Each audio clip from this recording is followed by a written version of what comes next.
গল্পকথার আসরে আপনাদের সকলকেই স্বাগত। আজ গল্পকথার আসরে আপনাদের জন্য যে গল্প, সে গল্পের লেখক বিভূতিভূষণ বন্দ্যোপাধ্যায়। গল্পের নাম দ্রব্যময়ীর কাশীবাস।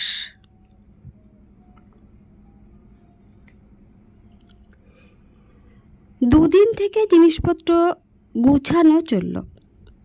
পাড়ার মধ্যে আছে মাত্র 3 ঘর প্রতিবেশী। কারো সঙ্গে কারো কথাবার্তা নেই। পাড়ার চারিদিকে বন জঙ্গল, পিটুলি গাছ, তেঁতুল গাছ, বাঁশঝাড়, বহু পুরনো আম কাঁঠালের বাগান। দ্রব্য ঠাকুরনের বাড়ির চারিধার বনে বনে নিবিড়। সূর্যের আলো কস্মিনকালে ঢোকে না। তার উপর বাড়ির সামনে একটা ডোবা, বর্ষার জলে টইটুম্বুর। দিন রাত শাউকো ব্যাঙের একঘেয়ে ডাক।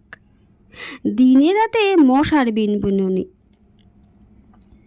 দ্রব্য ঠাকুরনের নাতি আছে।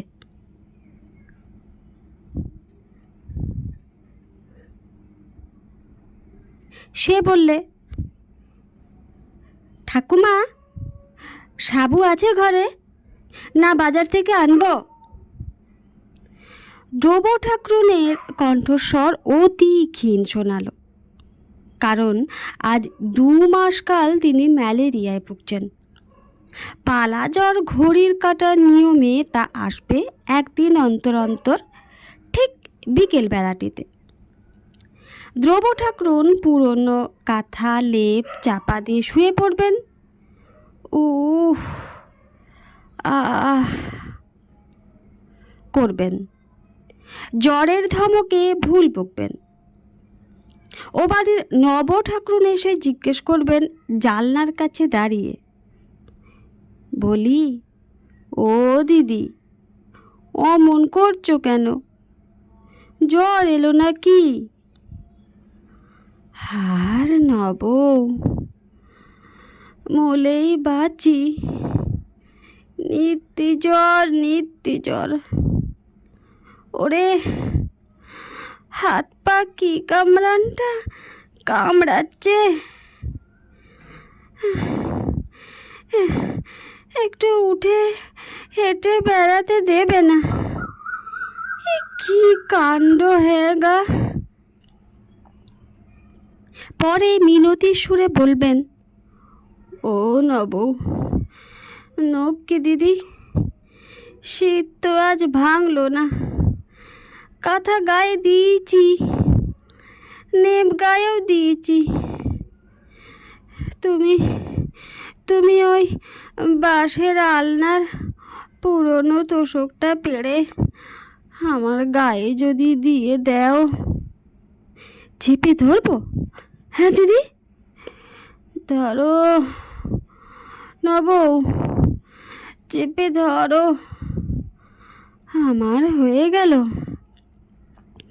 ভয় কি, অমন করো না। ছি, টেবু আসবে চিঠি পেয়ে, কানু আসবে, বিন্দে আসবে। তোমার নাতিরা বেঁচে থাক, অমন সোনার চাঁদ নাতি সব। ভাব নাকি তোমার দিদি? কেউ আমাকে দেখে না নব। কেন দেখবে না দিদি? সবাই দেখবে। তুমি বেশি বকো না, চুপটি করে শুয়ে থাকো। আমার গরু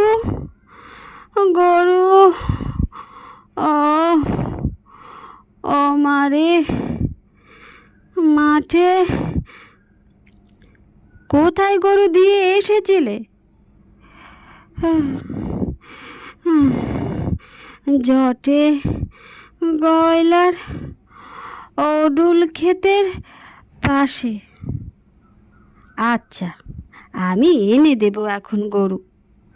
আমারও গরু রয়েছে জোটে গয়লার জমির কাছেই। তুমি শুয়ে থাকো। আরও ঘণ্টাখানেক পরে বৃদ্ধা ঠাকুরন আবার এসে জানলায় দাঁড়িয়ে বললেন, কম্প থেমেছে দিদি? ক্ষীণ স্বরে লেপকাথা ছেঁড়া ঝুপের মধ্যে থেকে জবাব এলো, গরু? আমার গরু তো। কোনো ভয় নেই, সে আমি এনেছি। বলি, কম্প থেমেছে? সারা বর্ষা দ্রব্যময়ী এমনি ম্যালেরিয়ায় ভোগেন। তাঁর বড় নাতি শ্রীশচন্দ্র ওরফে টেবু কাজ করে ইছাপুর বন্দুকের কারখানায়, মেজ নাতি পাকশিতে EBR-এ, ছোট নাতিও ওদিকে যেন কোথায় থাকে। বড় নাতি ছাড়া অন্য দুটি অবিবাহিত। বড় নাতির আবার একটি ছেলে হয়েছে আজ 5-6 বছর আগে। তখন নাতি ছেলে বউ নিয়ে বাড়ি এসে দিন 7 ছিল। নাতবউ মনোরমা হুগলি জেলার মেয়ে। সে এখানে এসে নাক সিটকে থাকে। বাড়ি তো মোটে ভারী, মোটে একখানা জ্বালা ঘর, হেঁচার বেড়া, এমনি ধারা জঙ্গল যে দিন মানে বনশুয়া লুকিয়ে থাকে। মশার তো ঝাঁক। গো, কি কাদা ঘাটের পথে! এখানে কি মানুষ থাকে নাকি? মনোরমার খাঁড়ার মতো নাক আরও উঁচু ও তীক্ষ্ণ হয়ে ওঠে। 7 দিন পরে দ্রব্যময়ীকে নাতির ছেলে খোকনমণির মায়া কাটাতে হয়। তার বুকের জলে বুক ভেসে যায়। ঠাকুরনকে বলেন, সুদের সুদ, ও যে কি মিষ্টি তা তোমাকে কি বোঝাবো না বউ? দ্রব্যময়ীর আকুল ক্রন্দনের মধ্যে যে কতকালের পিপাসিত প্রতীক্ষা সদূর ভবিষ্যতের দিকে নিষ্পলকে চেয়ে আছে, স্বামীহীনা বন্ধা বিধবা ঠাকুরন তা বুঝতে না পেরে কেমন অবাক হয়ে যান। হয়তো বা ভাবেন, দিদির সবই বাড়াবাড়ি। ঠাকুরন আপনার জন কেউ নয়, পাড়ার পাশে বাড়ির প্রতিবেশিনী মাত্র। বছরের মধ্যে গড়ে 3-4 মাস 2 বৃদ্ধার মধ্যে কথাবার্তা বন্ধ হয়ে থাকে, মুখ দেখা দেখিও থাকে না। তবুও ঝগড়া কেটে গেলে পাড়ার মধ্যে একমাত্র ঠাকুরনি দ্রব্যময়ীকে দেখাশোনা করেন সবচেয়ে বেশি। জ্বরে শয্যাশায়ী হয়ে থাকলে তার গরুটা নিজের গরু দুটোর সঙ্গে মাঠে বেঁধে দিয়ে আসেন, একটু সাবু হয়তো করে নিয়ে আসেন, অন্তত জানলায় উকি মেরে 2-1 কথাও বলেন। কিন্তু এবার দ্রব্যময়ী যেন ভুগছেন একটু বেশি। আষাঢ় মাসের প্রথম থেকে জ্বর শুরু হয়েছে, মাঝে মাঝে প্রায়ই ভোগেন। শরীর দুর্বল হয়ে পড়েছে, ঘোর অরুচি তার উপর। পালা জ্বরে ধরেছে আজ মাস খানেক। সন্ধ্যার দিকে দ্রব্যময়ী লেপ তোষক ফেলে ঝেড়ে উঠলেন। পালা জ্বরে কম্প থেমে গিয়েছে, জ্বর যদিও এখনো যায়নি। মুখ তেতো, মাথা ভার, শরীর ঝিমঝিম করছে। ডাক দিলেন, বউ, গরু এনেছো দিদি? 2-3 বার ডাকের পর ঠাকুরন উত্তর দিলেন, কে ডাকে? দিদি, ঠেলে উঠেছ? বলি, আমার গরুটা কি এনেছ মাঠ থেকে? হ্যাঁ হ্যাঁ, গরু গরু করেই মোলে শেষ কালটা। জ্বর ছেড়েছে? ছেড়েছে ছেড়েছে। বলি, গরু কোথায় বাঁধলে? গোয়ালে গো, গোয়ালে। খেয়ে প্লেজে গরু গরু করে। কেরোসিন তেল একটা টেমিতে একটুখানি ছিল। দ্রব্য ঠাকুরন টেমিটা জ্বালানেন। আমরা গাছে একটা তেড়ো পাখি আর একটা তেড়ো পাখির সঙ্গে কথাবার্তা কইছে। দ্রব্য ঠাকুরনের জ্বরতপ্ত মস্তিষ্কে মনে হলো পাখি দুটো বলছে। প্রথম কুল্লিত কুটলিত, দ্বিতীয় ক্যাঁ ক্যাঁ ক্যাঁ। প্রথম কুতলি কুতলি। দ্বিতীয় ক্যাঁ ক্যাঁ ক্যাঁ। ধ্রুব ঠাকুর বিরক্ত হয়ে উঠলেন। কি একঘেয়ে আওয়াজ রে বাপু, চালাচ্ছে তো চালাচ্ছেই, আধ ঘন্টা হয়ে গেল, একে মাথা ধরে আছে, ভালো লাগে না। থাম না বাপু, মানুষের জানোয়ারে সবাই মিলে পিছনে লাগলে কি করে বাঁচি। গোয়ালে গিয়ে ধ্রুব ঠাকুর মুংলি গরুকে দেখে প্রাণ ঠান্ডা করলেন। মুংলি না খেলে তাঁর খাওয়া হয় না। এই বন জঙ্গলে ঘেরা নির্জন স্বামীর ভিটে আঁকড়ে পড়ে আছেন। সবাই ছেড়ে গিয়েছে তাঁকে, কতক স্বর্গে, কতক বা বিদেশে। তার 2 ছেলে 2 মেয়ে, নাতি নাতনি, এক ঘর, বড় গেরস্ত। যদি সবাই থাকতো আজ বজায়, কেউ নেই আজ। মুংলিকে নিয়ে তিনি একা পড়ে আছেন গোপীনাথপুরের ভিটেতে। তাই গরুটাকে অত ভালোবাসেন। মাঠে বেঁধে দিয়ে বারবার করে দেখে আসেন, নদীতে জল খাওয়াতে নিয়ে যান। সকালে উঠে ধ্রুব ঠাকুরনের মনে হলো খিদের চোটে তিনি দাঁড়াতে পারছেন না। বাড়ির পেছনের জঙ্গলের মধ্যে একটা ডুমুর গাছ থেকে ডুমুর পেড়ে আনলেন। 2 সজনের শাক পারলেন উঠোনের গাছ থেকে। ঘাটের পথে মুখুজ্জে গিন্নির সঙ্গে দেখা। মুখুজ্জে গিন্নির ছেলে কটি লেখাপড়া শেখেনি, গাঁজা খেয়ে খেয়ে বেড়ায়। ধ্রুব ঠাকুরনের কটি নাতি চাকুরে। এই জন্য ধ্রুব ঠাকুরনের প্রতি তাঁর অন্তরে অন্তরে হিংসে বেশ। জিজ্ঞেস করলেন, জ্বর হয়েছিল নাকি শুনলাম খুড়িমার? হ্যাঁ মা, আজ 2 ভাত রাঁধব, তাই সকাল সকাল ঘাটে যাচ্ছি। আর মা, তোমার থাকতেও নেই, অমন সব নাতি নাতনি থাকতেও তোমার এই দুর্দশা। সবই কপাল। অর্থাৎ 2 চাকরের নাতি আছে বলে তোমার গুমর করার কিছু নেই। তুমি যে তিমিরে সেই তিমিরে। নদীর ঘাটে যাবার পথে দুধারে শুধু বন আর বাগান। কোনো বাগানের বেড়া দেওয়া নেই। ঘন অ্যাশ, শেওড়া ও বন চলতে গাছের ডালপালা স্নানার্থীদের গায়ে লাগে বলে 2-1 সূচি বাইস্তা বিধবা পথের পাশের ডালগুলো হাত দিয়ে ভেঙে রেখেছেন। ধ্রুব ঠাকুর বনের মধ্যে উঁকি মেরে কি দেখছেন। এমন সময় মুখুজ্জেদের সেজ বউ পিছন থেকে বললে, কি দেখছেন ও খুড়িমা? এই খয়ের খাকি কাঁঠাল গাছটাতে কাঁঠাল আছে কিনা 1-8টা মা। একটা গাছ কাঁঠাল, সব বনেশেদের জন্য যদি মা তার কিছু ঘরে উঠল, নিজে থাকে অসুখে পড়ে। কে কাঁঠাল নিলে খুড়িমা? কে নিয়েছে? আমি কি চৌকি দিতে গিয়েছি বসে বসে? এই পাড়ার মধ্যে চোরের ঝাড়, দেখ তোর, না দেখ মোর। সব বোন এসে কলিকালে কি ধর্মজ্ঞান আছে মা? চলুন খুড়িমা, ঘাটে যাই। ধ্রুব ঠাকুর বকতে বকতে ঘাটের দিকে চললেন।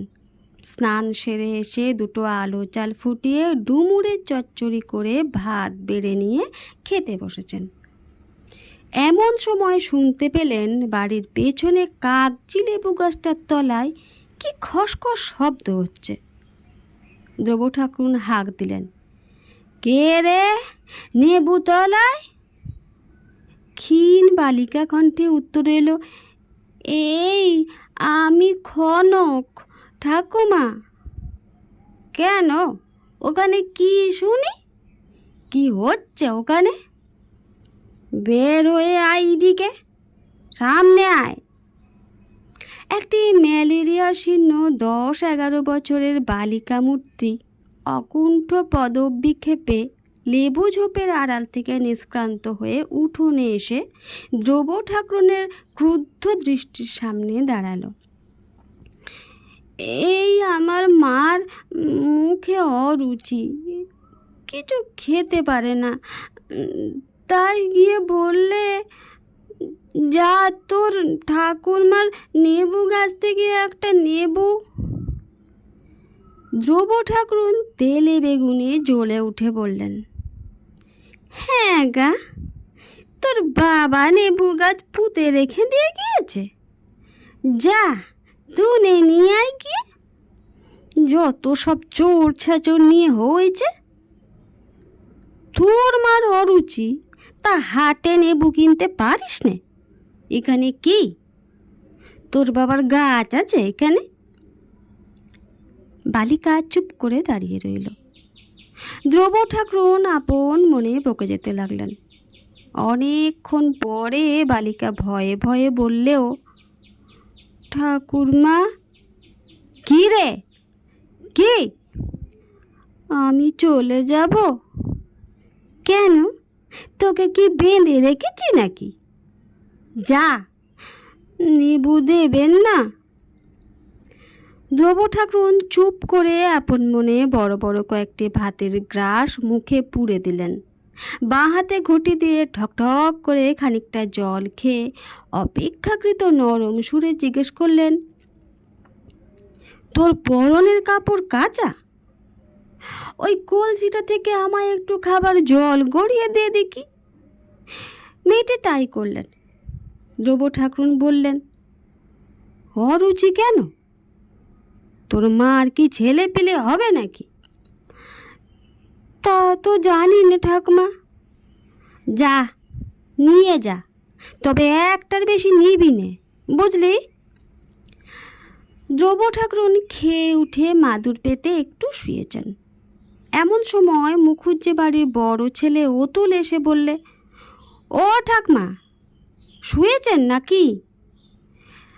হ্যাঁ। কে? অতুল।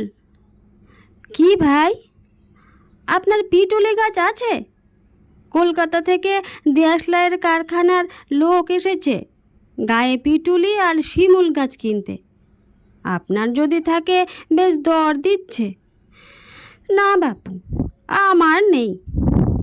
কেন, আপনার বাড়ির পেছনে হরিরায়ের দারুণ জঙ্গলে তো বেশ বড় বড় পিটুলি গাছ আছে।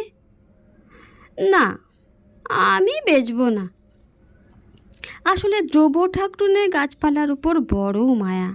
স্বামীর আমলের যা কিছু যৎ সামান্য জমি জমা তা প্রায়ই জঙ্গলাবৃত এবং বড় বড় বাজে গাছে ভর্তি। জ্বালানি কাঠ হিসেবে বিক্রি করলেও এ কয়লার দুর্মূল্যতার দিনে 2 পয়সা পাওয়া যায়, কিন্তু গাছের একটা ডাল কাটতেও তার মায়া। না খেয়ে কষ্ট পাবেন, তবু গাছ বিক্রির কথা তুলতেও দেবেন না। একজনের শুয়োপোকা লাগাতে সে ডুমুর পাতা বাড়তে এসেছিল, কারণ ডুমুর পাতা দিয়ে শুয়ো লাগা জায়গাটা ঘষলে শুয়ো ঝরে যায়। কিন্তু ধ্রুব ঠাকুরন তাকে ডুমুর পাতা পাড়তে দেননি। তবে এটা অতিরঞ্জিত গল্প মাত্র। তবে এর দ্বারা তার মনের অবস্থা অনেকটা বোঝা যাবে। বৈকালের দিকে ধ্রুব ঠাকুরন বেশ ভালোই বোধ করলেন। পাড়ার এক প্রান্তের জঙ্গলে ঘেরা বাড়ি, বড় কেউ এদিকে বেড়াতে আসে না। এক নবউ ছাড়া কেউ উঁকি মেরে বড় একটা দেখে না। ধ্রুব ঠাকুরন কিন্তু লোকজন, আড্ডা, মজলিস প্রভৃতি ভালোই বাসেন। কেউ এসে গল্প করে, এটা তার খুবই ইচ্ছে। কিন্তু ও বেলা সে বালিকাটি ছাড়া বিকেলে আর কেউ এলো না। সেও এসেছে নিজের স্বার্থে। ঠাকুরমা, একটা লেবু দেবেন? কেন রে, কেন? ও বেলা লেবু ও বেলা ফুরিয়েছে, এ বেলা একটা দরকার, মা বললে। আচ্ছা, আয় উঠে বস একটু। বালিকাটি অনিচ্ছা সত্ত্বেও এসে বসে। হয়তো লেবু পাওয়া যায় না, বুড়ির কাছে বসতে তার ইচ্ছে হয় না। তার সমবয়সী বালিকারা রায়পাড়ার পুকুর ধারে এতক্ষণ ফুল তুলোতুলি খেলা আরম্ভ করে দিয়েছে। তার প্রাণ রয়েছে সেখানে পড়ে, কিন্তু ধ্রুব ঠাকুরুনের নিঃসঙ্গ মন যাকে আঁকড়ে ধরতে চায় এই নির্জন বৈকাল বেলাটিতে, তবু দুটো কথা বলবার লোক তো বটে। ধ্রুব ঠাকুরুন আপন মনেই বকে চলেছেন। নাত বউয়ের মন্দ ব্যবহারের কথা, নাতির ছেলে খোকনের অলৌকিক গুণাবলী, ছোট নাতি পরেশ তাকে কিরকম ভালোবাসে, এই ধরনের নানা কথা শুনতে শুনতে ক্ষুদ্র শ্রোতাটি হাই ওঠে। সে করুণ স্বরে বলে, ঠাকুমা, মা সাবু চড়িয়ে আমায় বললে লেবু নিয়ে আয়, বেলা গেল। হ্যাঁ, হচ্ছে হচ্ছে, তারপর শোন না, মা বকবে, লেবু নইলে সাবু খেতে পারবে না। আচ্ছা শোন, তারপর খোকনমণি সে পেয়ারা তো খাবেই, কিছুতেই ছাড়ে না, ওর মাও দেবে না, বড্ড হেজল দাগড়া মেয়ে ওর মা। আমি বলি, বউ চাচ্ছে খেতে, এক টুকরো ওকে দেও। তা আমায় বললে, আপনি চুপ করে থাকুন, আপনি কি বোঝেন ছেলে মেয়ে মানুষ করার? এই কালের মাও অন্যরকম, আপনাদের সেকাল গিয়েছে। আমি জানি নে ছেলে মেয়ে মানুষ করতে, তবে তুই তোর বর পেলি কোথা থেকে রে আবাগের বেটি? আমি এবার যাই ঠাকমা, নেবু একটা। আচ্ছা, তা যা নিয়ে একটা নেবু। শুনলি তো সব কাণ্ড কারখানা, দিদি শাশুড়ি বড় মন্দ। এমন সময়ে বাড়ির বাইরে একখানা গরুর গাড়ির শব্দ শোনা গেল। খুকি কৌতূহল চোখে বড় বড় করে বললে, ঠাকমা, কে যেন এলো গাড়ি করে, তোমার ওই তুত তলায় গাড়ি দাঁড়ালো। বলতে বলতে ধ্রুব ঠাকুরনের মেজ নাতি শ্রী নীরদচরণ দুটি ভারী মোট দু হাতে ঝুলিয়ে বাড়ি ঢুকে ডাক দিলে, ও ঠাকমা। ধ্রুব ধর্মর করে উঠে দাঁড়িয়ে এক গাল হেসে বললে, কানু, আয় আয় ভাই, ভালো আছিস? কানু এসে মোট নামিয়ে পিতামহীকে প্রণাম করলে। বালিকাটির দিকে চেয়ে বললে, এ হরি কাকার মেয়ে কনক না? ও কত বড় হয়ে গিয়েছে। ভালো আছিস কনকি? নে দাঁড়া, একখানা গজা নিয়ে যা। পুটলি খুলে মেয়েটির হাতে একখানা বড় গজা দিতে সে নিঃশব্দে হাসি মুখে হাত পেতে নিয়ে দাঁড়িয়ে রইল। বড় মোটটার মধ্যে আরও কি কি জিনিস আছে দেখবার আগ্রহে। তাদের বাড়িতে এমন কেউ নেই যে বিদেশে চাকুরি করে, নিতান্ত অল্পবিত্ত গৃহস্থের সংসার। চাকুরে বাবুরা বাড়ি আসবার সময় কি কি অপূর্ব জিনিস না জানি নিয়ে আসে। ধ্রুব ঠাকুরুন জিজ্ঞেস করলেন, তারপর কি মনে করে হঠাৎ যে? বুড়িকে মনে পড়েছে তাহলে? বাবা, সারা আষাঢ় মাস অসুখে ভুগে ভুগে তাই এখনো কি সেরেছি? এমন একটা লোক নেই যে এক ঘটি জল এগিয়ে দেয়। ওই বউ ছিল তাই এতদিন চিঠি দিলাম, না এলো টেবু, না এলো বিন্দে, না এলে তুমি। সন্ধ্যার পর ঠাকুরুন খবর পেয়ে ছুটে এলেন। গ্রামের ছেলে, জন্মাতে দেখেছেন, অনেক দিন পরে দেখে খুব খুশি। কুশল প্রশ্নটি জিজ্ঞেস করার পর বললেন, হ্যাঁ কানু, তা তোমরা সোনার চাঁদ সব নাতি থাকতে বুড়ি এখানে বিয়ে ঘরে মারা যাবে? পালা জ্বরে ধরেছে, এই আজ ভালো আছেন, কাল এমন সময় লেপ কাঁথা মুড়ি দিয়ে পড়বে। কে দেখে কে শোনে, তার উপর আবার গরু। একটা বিহিত করে যাও না হয়, নইলে। কানু বললে, সেসবের জন্যই তো আশা। চিঠি পেয়েছি অনেক দিন, সাহেব ছুটি দিতে চায় না, পরের চাকরি, তাই দেরি হলো। দ্রব্য ঠাকুরুন বললেন, ভালো কথা, ও নব, দুখানা গজা নিয়ে যাও, জল খেও। কানু এসেছে আমার জন্য, তা ও যেমন পাগল, আমার কি দাঁত আছে যে গজা খাবো? নিয়ে যাও নব। তা দেও দুখানা নিয়ে যাই, ভালোটা মন্দটা এ পাড়াতে তো চোখকেই দেখতে পাইনি দিদি। বেঁচে থাক তোমার সোনার চাঁদ নাতিরা। তোমার ভাবনাটা কিসের? বিশেষ করে কানুর মতো ছেলে এই গায়ে। আমি যা বলবো তা মুখের ওপরে বলবো বাপু। বলে নেব দুখানা জায়গায় চারখানা গজা হাতে খুশি মনে বাড়ির দিকে চললেন। আর কিছুক্ষণ পরে নাতি ঠাকুমার পরামর্শ হলো রাত্রে কানু এক মতলব ফেঁদে এসেছে, ঠাকুরমাকে সে কাশি নিয়ে গিয়ে রেখে আসবে। তার একজন বন্ধুর মা কাশিতে থাকেন, সেই একই বাড়িতে ঠাকুরমাকে রাখবে।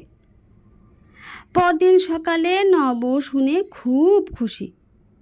অমন সব নাতি থাকতে ভাবনা কি, তীর্থধর্ম করার সময় তো এই। তার যদি আজ ছেলেটাও বেঁচে থাকতো। আজ প্রায় ৪৫ বছর পূর্বে ৭ মাস বয়সে ঠাকুরনের ছেলে মারা গিয়েছে। সেই প্রথম, সেই শেষ, তার আর ছেলেপুলে হয়নি। যাবার দিন দ্রব্য ঠাকুরুন প্রিয় মুংলি গরুটার ভার দিয়ে গেলেন নবউকে। বারবার মাথার দিব্যি দিয়ে বললেন মুংলিকে যেন যত্ন করা হয়। বললেন, ও গরু তোমারই হয়ে গেল নব, আমায় আশীর্বাদ করো যেন কাশিতে হাড় কখানা রাখতে পারি, নাতিদের ঘাড়ের বোঝা যেন নেমে যায়। আমার বড় নাতির ভাবনা কি, তার সচ্ছল অবস্থা, লুচি পরোটা জল খাবার, তেল ঘিয়ে কলকলে করে 5 ব্যঞ্জন রান্না। আমি বুড়ি হয়েছি, ওদের সংসারে সেকেলে মতের লোকের জায়গা আর হয় না। এখন ঘরের আড়ায় শুকনো নারকোল পাতার আঁটি পাকাটি পোছা জোগাড় করা ছিল। বর্ষায় উনুন ধরানোর কষ্ট বলে সুগৃহিণী দ্রব্য ঠাকুরুন যে সময়ের যা সঞ্চয় করে রাখতেন। কাশিবাস করতে যাচ্ছেন, পেছন টান থাকলে তীর্থবাস হয় না। সেসব দান করে গেলেন কতক ঠাকুরুনকে, কতক একে ওকে। কনক একটা পাকা শশা হাতে এসে বললে, শশা খাবে ঠাকমা? তুই এক বোঝা পাকাটি নিয়ে যা, কোন কি, ঠাকমাকে মনে রাখবি তো? হ্যাঁ রে। কনক অনেকখানি ঘাড় নেড়ে বললে, ঠাকুরুন চোখের জল ফেললেন যাবার সময়। দ্রব্য ঠাকুরুন ট্রেনে কোনো রকমে সুচিতা বজায় রেখে কাশি এসে পৌঁছলেন। একটা গলির মধ্যে দোতলা একটা বাড়ির নিচের তলায় ঘরে কানুর সেই বন্ধুর মা কাশিবাস করছেন। পাশেই আর একখানা ছোট ঘর ভাড়া নেওয়া হয়েছে দ্রব্য ঠাকুরুনের জন্য। অপর বৃদ্ধাটির কাছে চাবি ছিল ঘরের, তিনি চাবি খুলে দিলেন। দ্রব্য ঠাকুরুন নিজের জিনিসপত্র নিয়ে সেই সব ঘরে অধিষ্ঠান হলেন। দ্রব্য ঠাকুরুন ঘণ্টাখানেকের মধ্যে সব হয় আবিষ্কার করলেন তার প্রতিবেশিনী নদে জেলার লোক। কথাবার্তা ধরন ও সুর শহুরে ও সম্পূর্ণ মার্জিত। যশোর জেলার মানুষ দ্রব্য ঠাকুরুনের ভয় পাবারই কথা বটে। তিনি এসে দ্রব্য ঠাকুরুনের ঘরে ঢুকে বললেন, আপনার রান্না বান্নার ব্যবস্থা কাল থেকে করলেই হবে। আজ আমার ঘরে দুধ আর মিষ্টি আছে, আপনার জন্য রেখে গেলুম কি না? দ্রব্য ঠাকুরুন ভয়ে ভয়ে বললেন, ও। প্রতিবেশিনী নিজের ঘর থেকে খাবার এনে বললেন, আপনার লোম বস্ত্র বার করুন। ধ্রুব ঠাকুরুন ভালো বুঝতে না পেরে বললেন, কি বললেন? ধ্রুব ঠাকুরুন বললেন, এই কথায় বয়ের উচ্চারণ যশোর জেলার উচ্চারণের রীতি অনুযায়ী প্রসারিত উচ্চারণ। প্রতিবেশিনী বৃদ্ধার উচ্চারণে এইসব স্থানের উচ্চারণ যতদূর সম্ভব আকুঞ্চিত। বললেন এর উচ্চারণ বললেন, ও এর উচ্চারণও যতদূর সম্ভব ঘোরালো। বলছি লোম বস্ত্র বের করে পড়ুন, একটু কিছু মুখে দিতে হবে তো। লোম বস্ত্র কি জিনিস পাড়া গায়ের মানুষ ধ্রুব ঠাকুরুন কখনো শোনেননি, তবে জিনিসটা যে বস্ত্র জাতীয় দ্রব্য তা বুঝতে পারলেন।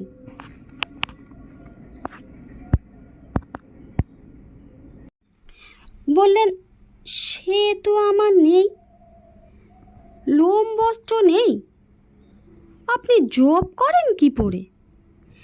এই সাদা থান পরেই জব করি, আর কোথায় কি পাবো?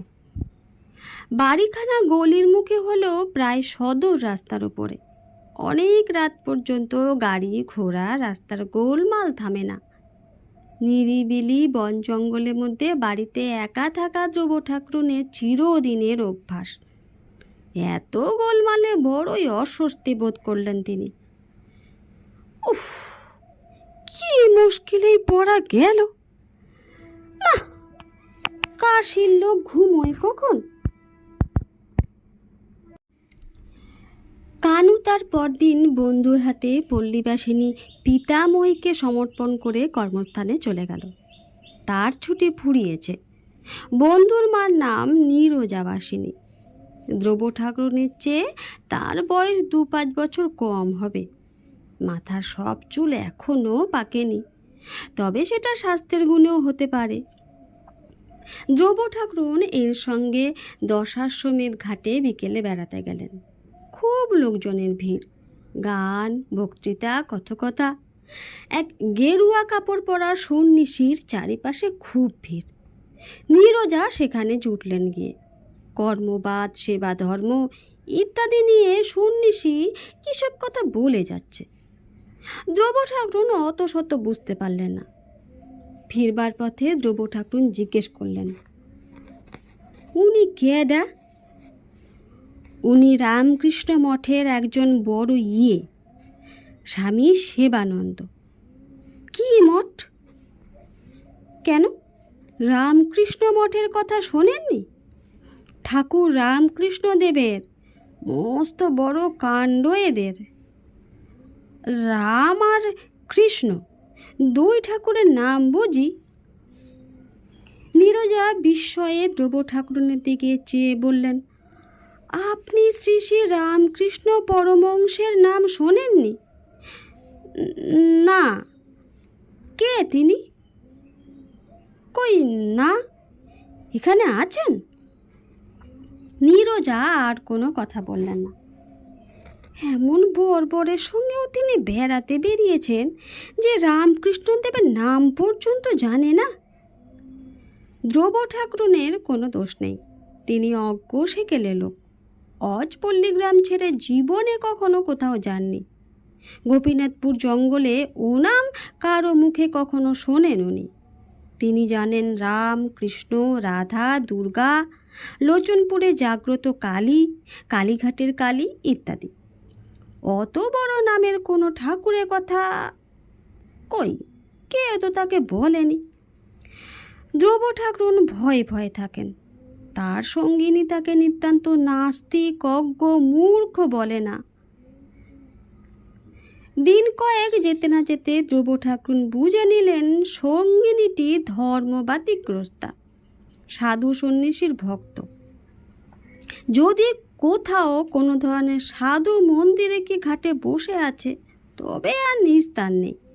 সেখানে বসে অমনি গরুরের মতো হাত জোর করে বক বক বকুনি জুড়ে দেবে। আর কিসব কথা জিজ্ঞেস করবে? কর্মফল কি, পুনর্জন্ম কি, হেন তেন। রাস্তাঘাটে বেরুলে ঘন্টার পর ঘন্টা কেটে যায়। বাসায় ফেরবার নামটি নেই। এত বিরক্ত ধরে ধ্রুব ঠাকুরনের। কিন্তু তিনি কি করবেন? কাশির রাস্তা চেনেন না, একাও বাসায় ফিরতে পারেন না সঙ্গিনী না ফিরলে। একদিন বিশ্বনাথের মন্দিরের সন্ধ্যার আরতি দেখতে গেলেন দুজনেই। সেখানে এক সন্ন্যাসী নাট মন্দিরে বসে আছেন, গেরুয়া কাপড় পরনে, মাথায় জটা। অনেক ছেলে মেয়ের ভিড় হয়েছে সেখানে। নীরজা তো সাধু সন্ন্যাসী দেখলে সর্বদা এক পায়ে খাড়া। চারিপাশে ভক্তের দলে মিশে তাকে নিয়ে গেলেন। ধ্রুব ঠাকুরন শুনতে লাগলেন কেউ জিজ্ঞেস করছে, মাইজি, ঠাকুরের দেখা পাওয়া যায়? কেউ বলছে, মাইজি, আমার মেয়ের মাদুলি দেবেন তো আজ? আজ আমার হাতখানা দয়া করে দেখবেন কি? নীরজা জিজ্ঞেস করলেন, মাইজি, আমার ভক্তি হচ্ছে না কেন? ধ্রুব ঠাকুরন শুনে মনে মনে হেসে আর বাঁচেন না। সর্বদা সাধু সন্ন্যাসী নিয়েই আছো, এখানে প্রণাম ওখানে ধন্না, 2 ঘন্টা ধরে নাক টেপা। হেতেও যদি তোমার ভক্তি না হয়ে থাকে, গঙ্গার জলে ডুবে মরো গিয়ে। ঢং দেখে আর বাঁচি নে, মরণ আর কি। তারপরে সবাই চলে গেলে নীরজা সেই যে সেখানে চোখ বুজে ধ্যান না কি যোগে বসলো, আর ওঠে না। ধ্রুব ঠাকুরনও কিছু বলতে সাহস পান না। এদিকে তার মনে পড়ল সুজি একদম নেই। সে কথা এতক্ষণ মনে ছিল না। এত রাত হয়ে গেল, কোথায় বা সুজি কেনা হবে? রাতে একটু মোহনভোগ খাওয়া, তাও আজ ধর্মের ভিড়ে বুঝি হয় না। বসে বসে ধ্রুব ঠাকুরন বিরক্ত হয়ে উঠলেন। মন্দির থেকে মেয়েরা প্রায় সব চলে গিয়েছে। এদেশি লোক যারা হিন্দি মিন্দি বলে, তাদের দলই যাচ্ছে আসছে। কি জানি, ওদের কথা তিনি কিছু বুঝতেও পারেন না, বলতেও পারেন না।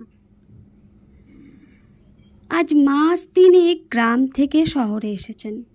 বেশ শীত পড়ে গিয়েছে কাশিতে। মঙ্গলি গরুটার কথা এত করেও আজকাল মনে পড়ছে। শীতের রাতে পাছে কষ্ট হয় বলে তিনি গোয়ালে আগুন করে রাখতেন। তার গাছটাতে খুব ডুমুর হয়েছে নিশ্চয়ই। কে জানে একটা গাছ ডুমুর কারা খাচ্ছে? কম ডুমুর হয় গাছটাতে?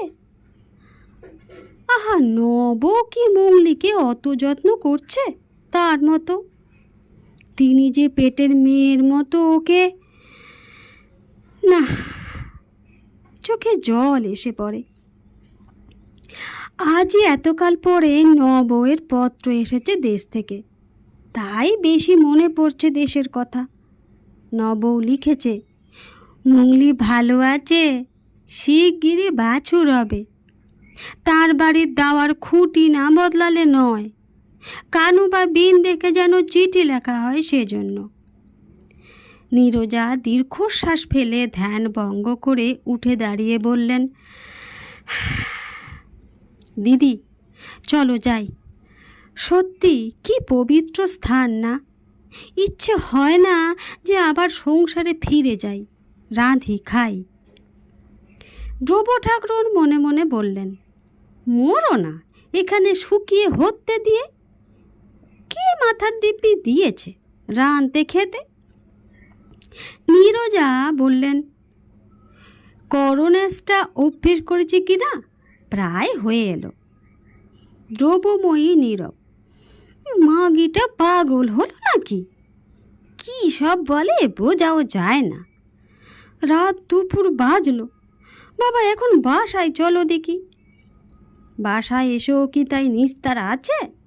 নীরজা ডাকবেন তার ঘর থেকে, ও দিদি, একটু গীতা পাঠ করি শোনো। নিতান্ত অনিচ্ছার সঙ্গে তাকে যেতে হয়। গীতা টিতা ওসব তিনি বোঝেন না। সুবচনীর ব্রত কথা, সত্যনারায়ণ পাঁচালী, শিবরাত্রের ব্রত কথা, এসব শোনা তার অভ্যেস আছে। বেশ দিব্যি বুঝতেও পারেন। এমন শক্ত শক্ত কথার কি কাণ্ডমাণ্ড! এক বর্ণ যদি তিনি বোঝেন, আর মাগির চোখ উল্টে কান্না কান্না মুখের ভাব করে পড়ার ভঙ্গি বা কি!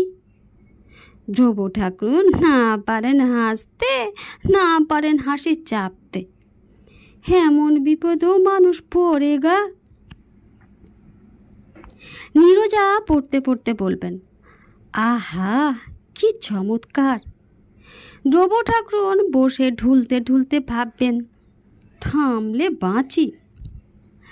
সকালে উঠে নীরজা বলবেন, আজ আমার গুরুদেব আসবেন, দিদি দুখানা লুচি ভেজে দিও তো আমার ঘরে বসে। বেলা 2টোর সময় এক সন্ন্যাসী এসে হাজির, বেশ লম্বা ভুঁড়িওয়ালা, এই লম্বা দাড়ি। নীরজা সাষ্টাঙ্গ হয়ে প্রণাম করে 2বার মাথা ঠুকলেন গুরুদেবের পাদপদ্মে। আহার আদি জোগাড় করতেই কাটল সারা দিন। 3 সের দুধ মেরে 1 সের হলো, ঘরে রাবড়ি মালাই তৈরি হলো, লুচি ভাজা হলো। সন্ধ্যের সময় নীরজা বসলেন গুরুর কাছে কিসব ক্রিয়া শিখতে। আসন না মাথা মুন্ডু তাই শিখতে। যত বা এ বকে তত বা ও বকে। মনে হলো বুঝি কানের পোকা সব বেরিয়ে যায়। গুরুদেব বাঙালি। রাত 9টার পরে ধ্রুব ঠাকুরকে ডাক দিলেন, বললেন, তোমার বাড়ি কোথায়? গোপীনাথপুর, যশোর জেলায়। কে আছে বাড়িতে? নাতিরা আছে, তাদের ছেলে বউ আছে। তুমি কাশী বাস করতে এসেছ? হ্যাঁ। নাম কি? দ্রব্যময়ী দেববা। দীক্ষা হয়েছে? না। নীরজা চোখ কপালে তুলে বললেন, কি সর্বনাশ! দীক্ষা হয়নি এতদিন? তা তো জানতাম না। গুরুদেব বললেন, দীক্ষা নিতে হবে মা তোমাকে। আমার পয়সা নেই, দীক্ষা নিতে গেলে খরচ আছে। নাতিরা 11টা টাকা মাসে পাঠায়, তার মধ্যে ঘর ভাড়া, তার মধ্যে খাওয়া। পয়সা পাই কোথায়? দীক্ষা না নিলে কাশীবাসে ফল কি মা? ফলের জন্য তো আসেনি, শরীরটা সারাতেই এসেছিলাম। নীরজা রাগের সুরে বললেন, শরীর আগে না পরকাল আগে? ধ্রুব ঠাকুর চুপ করে রইলেন। গুরুদেব বললেন, নীরজা, মার কথার উত্তর দাও, চুপ করে থাকলে হবে না। নীরজা বললেন, গীতার ভক্তিযোগ সেদিন পড়িয়েছিলাম, শুনলে তো দিদি? কর্মের চেয়েও ভক্তি বড়, স্বয়ং ভগবান বলেছেন। আহ, কি বিপদ! মাগের সব সময় কি আবল তাবল বকুনি। মুখে বললেন, আমি তো কিছু বুঝি নে, আপনারা যা বলেন। তবে এবার কিছু হবে না। নাতি 7টা টাকা পাঠিয়েছিল, তা ঘর বাড়াতে গিয়েছে। হাতে টাকা না থাকলে তবুও দুজনই নাচরবান্দা, দীক্ষা নিতেই হবে। গুরুদেব বললেন, কাশীবাস করছো মা, তোমার যথেষ্ট বয়স হয়েছে। গুরু দীক্ষা না নিলে যে সবই মাটি। আজ আছো কাল নেই। পৃথিবী কিছুই হয় না, ইহকাল কিছুই না। নীরজা বললেন, গুরুর মুখে ব্রহ্মা বিষ্ণু মহেশ্বর, ইহকালেও তিনি, পরকালেও তিনি। ধ্রুব ঠাকুর মনে মনে বললেন, ও মোড়ন মাগির। তবে স্বামী কোথায় যাবে মেয়েদের? ঢং দেখো না। যাই হোক, বহু তর্ক করো ধ্রুব ঠাকুরকে করানো গেল না। নাম দ্রব্যময়ী হলে কি হবে, ভেতরে বেজায় শক্ত। নীরজা অবশ্যই তার জ্ঞান বুদ্ধিমতে একজন 70 বছরের মৃত্যু পথযাত্রী নিয়ে ভালো করারই চেষ্টা করেছিলেন। সে রাজি না হলে তিনি আর কি করবেন? নীরজার ভক্তি, হ্যাঁ, সে দেখবার মতো জিনিস বটে। গুরুর পাদকদ পান না করে তিনি দাঁতে তৃণও কাটবেন না। গুরুর বাক্য বেদ বাক্যের চেয়েও মূল্যবান তার কাছে। পুরনো 1 ছড়া সোনার হার ছিল, সেটা বিক্রি করে এসে টাকা তুলে দিলেন গুরুদেবের হাতে। কথাটা শুনে ধ্রুব ঠাকুর জিজ্ঞেস করলেন, অতগুলো টাকা দিয়ে দিলে গুরুদেবকে? টাকা সার্থক হলো দিদি। তোমার নিজের হার ও আমার বিয়ের পরে শ্বশুরবাড়ি থেকে দিয়েছিল, তিনি হাতে করে দিয়েছিলেন, সেই হার তুমি বেচে দিলে? দিদি, সংসার অনিত্য, সবই অনিত্য। কে কার স্বামী, কে কার স্ত্রী, সবই ভগবানের মায়া। মায়ায় সব ভুলে থাকা, গুরুই কেবল নিত্য বস্তু। তা তো বটে, এ মাগির মুখে সব সময় বড় বড় কথা। দিগে দিগে যা তোর সব কিছু গুরুর পাদপদ্মে বিলিয়ে। তার কি, বিয়ের পরে স্বামী নিজের হাতে যে হার ছড়া দিয়েছিল, তা কোনো মেয়ে মানুষ এইভাবে ঘুচিয়ে দিতে পারে? গভীর রাত পর্যন্ত শুধু এই কথাটি বারবার তার মনে পড়ে। সেসব দিন ঝাপসা হয়ে গিয়েছে, মনের আকাশ বিস্তৃতির মেঘে ঢাকা। ওই গোপীনাথপুরে ভিটে অমন ছিল কি তখন? ফুলশয্যা রাত। হঠাৎ মনে পড়ে যায় গত আষাঢ় মাসের উত্তর দিকের ভাঙা পাঁচিলে গায়ে এতটুকু একটা শশা গাছ নতুন বর্ষার জল পেয়ে গজিয়েছে দেখে তিনি শুকনো কঞ্চি কুড়িয়ে একটা মাচা বেঁধে দিয়েছিলেন। এতদিনে গাছ বড় হয়েছে, কত শশার জালি পড়েছে গাছটাতে। কে খাচ্ছে সে বনের মধ্যে? হয়তো কোন কি আসে লেবু তুলতে, এক গাছ লেবু রেখে এসেছিলেন, সেই হয়তো শশা পেরে নিয়ে যায়, কে জানে। হঠাৎ কি একটা কুস্বরে ধ্রুব ঠাকুর চমকে ওঠেন। নীরজার ঘর থেকে শব্দটা আসছে। মাগি এত রাতে করে কি? হুস হুস করে অত জোরে দীর্ঘশ্বাস ফেলছে কেন? ঘুমের ঘরে মুখ চাপা লাগলো নাকি? ধ্রুব ঠাকুর ডাকলেন, শুনছ? ও গো, কি হয়েছে? ও গো। নীরজা ডাকলেন। ডাকছেন কেন দিদি? বলি, ও শব্দ কিসের? কুম্ভকের রেচন পুরো অভ্যেস করছি, অনেক রাত ভিন্ন হয় নাকি না? ঠাকুর তাই বলে গেলেন। সে আবার কি রে বাবা, এ তো ঘুমোতেও দেয় না রাত্রিরে। ধ্রুব ঠাকুর বললেন, যাকে ঘুমের ঘরে মুখ চাপা হয়তো নিত। না দিদি, ঘুমোয়নি এখনো। ঘুমোলে যোগের ক্রিয়া হয় না। জীবনটা যদি ঘুমিয়েই কাটাবো, তবে পরকালে কাজ করব কখন? তা বেশ বেশ। দিদি ঘুমোলেন না কেন?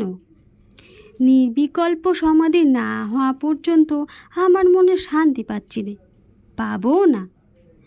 দেহ কি জন্য দিদি? ঘুমোবার জন্য নয়, আরামের নয়, শুধু নিজের কাজ করে যাওয়ার জন্য। দিন কিনে নাও, শুধু দিন কিনে নাও। ধ্রুব ঠাকুরের পিত্তি জ্বলে গেল। কিনে গে যা দিন মাগি, যদি তোর পয়সা থাকে। রাত্রিরে একটু ঘুমোতে দে অন্তত। শীতকাল এসে গেল। কানু বড়দিনের ছুটিতে এবার কাশি এসে পিতামহীকে দেখা করে গেল। ধ্রুব ঠাকুর তাকে বললেন, কানু ভাই, অন্য একটা বাসা পাওয়া যায় না? কানু বিস্মিত হয়ে বললে, কেন, এখানে কি হলো? সত্যর মা রয়েছেন, এই তো সবচেয়ে ভালো। ও মাগি পাগল? পাগল সে কি?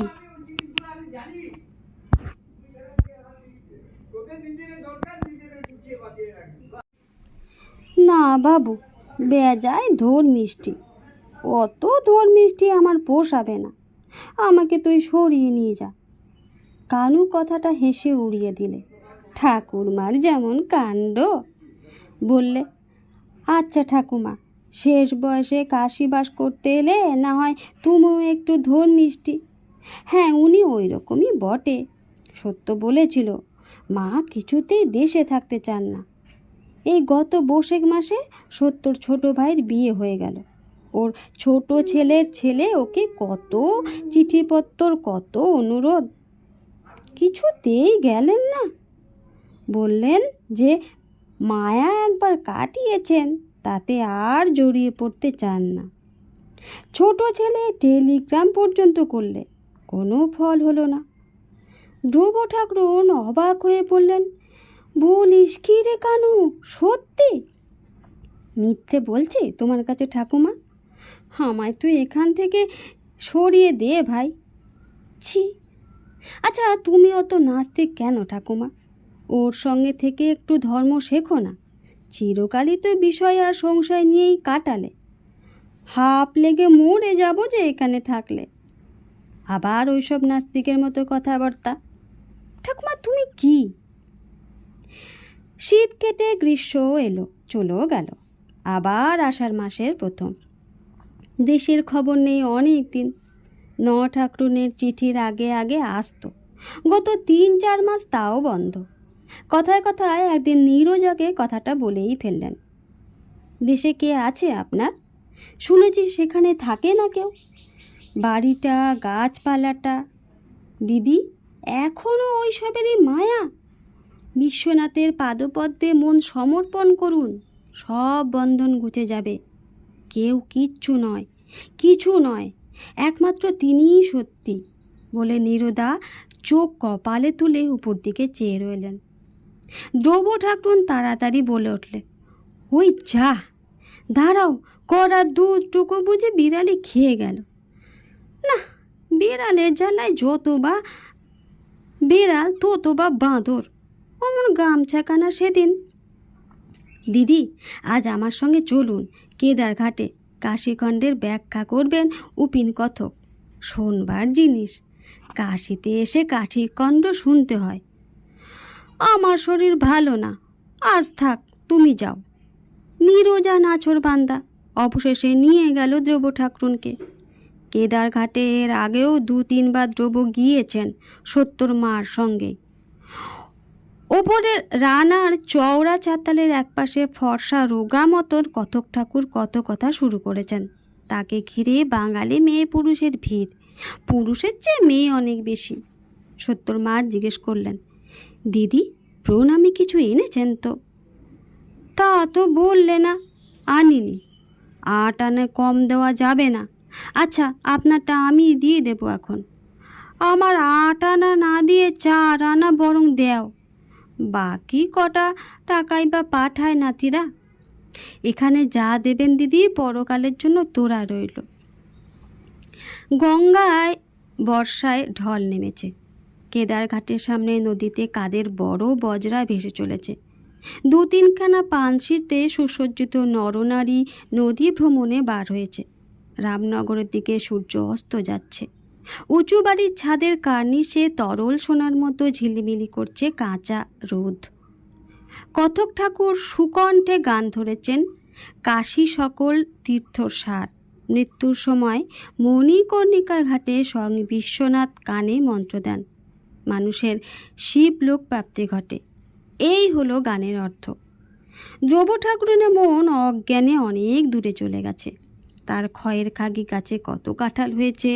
এই আষাঢ় মাসে বড্ড কাঁঠাল ধরে গাছটাতে, সে করে পর্যন্ত কাঁঠাল। 3টে আম গাছে আমও নিশ্চয়ই খুব ধরেছিল। নাতিরা কি গিয়েছে আম খেতে? তাদের সেদিকে দৃষ্টি নেই, 12 ভূতে লুটে খাচ্ছে। রাত্রি নামল। নীরজা বললে, চলুন দিদি। ধ্রুব ঠাকুর লক্ষ্য করছেন সমস্ত সময় নীরজা ফোঁস ফোঁস করে কাঁদছে আর কেবল বলছে, আহা, যদি এর সঙ্গ ছাড়তে পারতেন। কিন্তু তা হবার নয়, কানু শুনবে না। বাসায় এসে নীরজা দেখলেন তার সঙ্গিনীর মন বড় খারাপ, অন্যমনস্ক ভাব, বিশেষ কোনো কথা বলে না। কাশীখণ্ড শুনে আজ তাহলে খুব ভালো লেগেছে বোধহয়, পাষাণ বুঝি গলেছে। নীরজা বললেন, কি ভাবছেন দিদি? একটা গাছ কাঁঠাল দেশে, খয়ের খাগির কাঁঠাল, সে তুমি খাওনি, খেলে বুঝতে। দিদি এখনো আপনার মায়ার বন্ধন গেল না? আপনার তো 2টো একটা গাছ, আমার 3টে বড় বাগান, কলমের বোম্বাই, মালদার, ফজলি, মাই ল্যাংড়া পর্যন্ত। আমি তো ফিরেও যাইনি ওসবের দিকে। ছেলেরা কাঁদে, বলে, এখন কি কাশীবাস করবার সময় হয়েছে তোমার? আমি বলি, না, সংসারের মায়ায় আর না। গানে বলে কে বা কার কে বা আপন। কাল শয্যা পরে মোহতা ঘোরে দেখে পরস্পরে আশার আশার স্বপন। তা আমি বলি এতকাল তো সংসারের বন্ধনে ঘুরে আশার স্বপন অনেক দেখলুম, এইবার পরকালের কথা ভাবি। আর আমার এই যে গুরুদেব, উনি দেহধরী মুক্ত পুরুষ। ধ্রুব ঠাকুর মুখে বললেন, তা তো বটেই। চলুন দিদি, কাল বাবা বিশ্বনাথের মন্দিরে সেই মায়েজির কাছে আপনাকে নিয়ে যাই। আপনার বয়স আমার চেয়ে বেশি। আপনার এখন উচিত গুরুমন্ত্রে দীক্ষা নিয়ে সব বন্ধন মুক্ত হয়ে এক মনে কাশীবাস করা। আমাদের আর কদিন দিদি, সব অন্ত দৌড়ে দাঁড়িয়ে। সব তো শুনলুম দেখলুম। ধ্রুব ঠাকুর মনে মনে বললেন, তোমার মুন্ডু করলুম। মাঘির কথার ধরন শোনো না। ভাটপাড়ার ভট্টাচার্য এসেছেন, মুখে বললেন, মুংলি বলে একটা গাই গরু ছিল আমার, বড় ন্যাওটা, সেখানে যাবে সেখানে যাবে। আমার হাতে না খেলে তার পেট ভরতো না। এই বেশ কচি কচি বাঁশ পাতা এনে মুখে দিতাম তুলি তার। আবার ওইসব কথা আপনার মুখে। জড় ভরতের কথা জানেন তো? অত বড় জ্ঞানী পূর্বজন্মের এক হরিণের মাথায় তার সব হয়ে গেল। ভগবানের চিন্তা করুন, ভগবানের চিন্তা করুন, সব মিথ্যে, সব মিথ্যে। ধ্রুব ঠাকুর কোনো কথা বললেন না। তার ওর কথা একেবারেই ভালো লাগে না। মাগি যেন কি কি বলে কি করে। মাগি এমন পাষাণ যে ছোট ছেলের বিয়েতে গেল না, মুখ দেখতে আছে ওর। ছি! সারা রাতি স্বপ্নের ঘরে দেখলেন তার গোপীনাথপুরে ভিটেতে চালাঘরের ছাঁচতলায় ম্লান মুখে ছলছলে চোখে তার মুংলি দাঁড়িয়ে রয়েছেন। বউ তাকে যত্ন করছে না, বুড়ি হয়েছে মুংলি, তেমন দুধ তো আর দিতে পারে না। মুংলিকে তিনি মায়ের পেট থেকে টেনে বের করে এতকাল নিজের মেয়ের মতো পুষেছিলেন। তিনি নেই, কে ওকে দেখে? কাঁঠাল হয়েছে বটে খয়ের খাগি গাছটাতে, এত কাঁঠাল তিনি 4 বছরের মধ্যে দেখেননি। তিনি নাইতে যাচ্ছেন নদীতে। মুখুজ্জি গিন্নি বলছে, হ্যাঁ খুড়িমা, এবার তোমার গাছে কি কাঁঠাল ধরেছে, তা আমায় একটা দিও, তোমার নাতিদের দেব। খড় উড়ে উড়ে পড়ছে বাড়ির চাল থেকে। কানু বা বিন্দু দেশে যায়নি, ঘরও সারায়নি। এবার বর্ষায় কি টিকবে চালের খুঁটি না দিলে? কনক বলছে, ও ঠাকুমা, একটা নেবু দেবা, আমার মার অরুচি হয়েছে, কিছু খেতে পারে না। সকালে উঠে নীরজা নিজেই গঙ্গা স্নান করে সপাক হবিষ্যান্ন চড়িয়েছে এবং প্রতিদিনের অভ্যাস মতো ইষ্টমন্ত্র জপ করে শেষে গান বাদ্য সহকারে শিব পূজা করছেন। ধ্রুব ঠাকুরের একটু বেলা হয়েছে আজ উঠতে, মনও খুব ভার। আর আপনার জন পড়ে রইল তার মুংলি, তার খয়ের খাগি গাছটা, তার ডুমুর গাছ। আর তিনি কোথায়? আর ওই মাগির জ্বালায়। গুরুদেবের আগমনের পূর্বেই শনিবার সকালে গাড়িতে কানু এসে হাজির হলো। ধ্রুব ঠাকুর নাতির কাছে কেঁদে পড়লে, তুই আমায় গোপীনাথপুরে নিয়ে চল ভাই, আমার আর কাশীবাসে কাজ নেই। বাবা বিশ্বনাথ মাথায় থাকুন, ও মাগির কাছে আর 2 মাস থাকলে আমি পাগল হয়ে যাব। ফলে সোমবার কাশীতে গুরুদেবের শুভাগমনের দিন দুপুরের ট্রেনে ধ্রুব ঠাকুর দেশের স্টেশনে তার বোচকা তরঙ্গ নিয়ে নাতির সঙ্গে এসে নামলেন। ঠাকুর শুনে ছুটে এলেন, ও দিদি, দিদি। হ্যাঁ নব, আমার মুংলি ভালো আছে?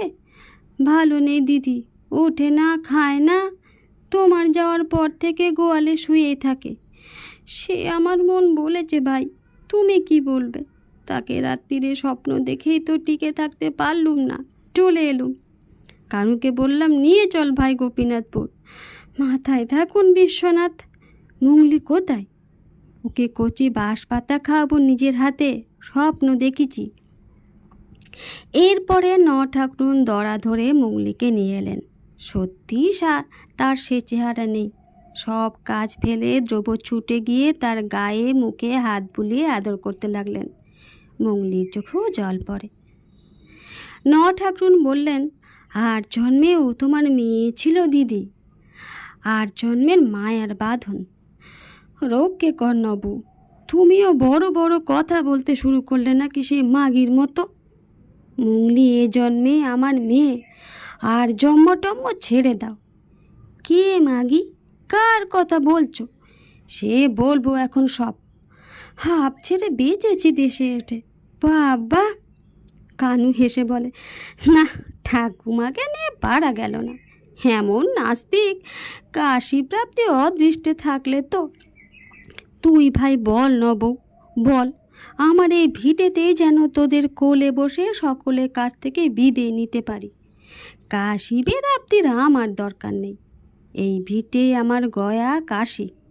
তিনি এই উঠোনের মৃত্তিকেতে শুয়েছিলেন ওই তুলসী তলায়। আমাকেও তোরা ওখানে। আঁচলের খুর দিয়ে ধ্রুব ঠাকুরুন চোখের জল মুছলেন। বেলা যায় যায়। আষাঢ়ান্ত সুদীর্ঘ দিনমানের শেষে সূর্য ঢলে পড়েছে পশ্চিম দিকে নিবিড় বাঁশবনের আড়ালে। ঘিটকোল ফুল কোথাও জঙ্গলে ফুটেছে, বাতাসে তার কটু উগ্রগন্ধ। ধ্রুব ঠাকুরের মন শান্তিতে, আনন্দে, উৎসাহে পূর্ণ হয়ে গেল।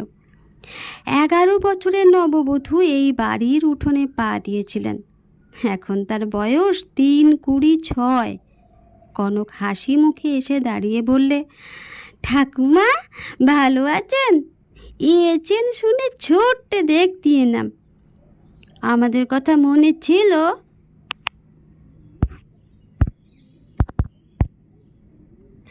নমস্কার।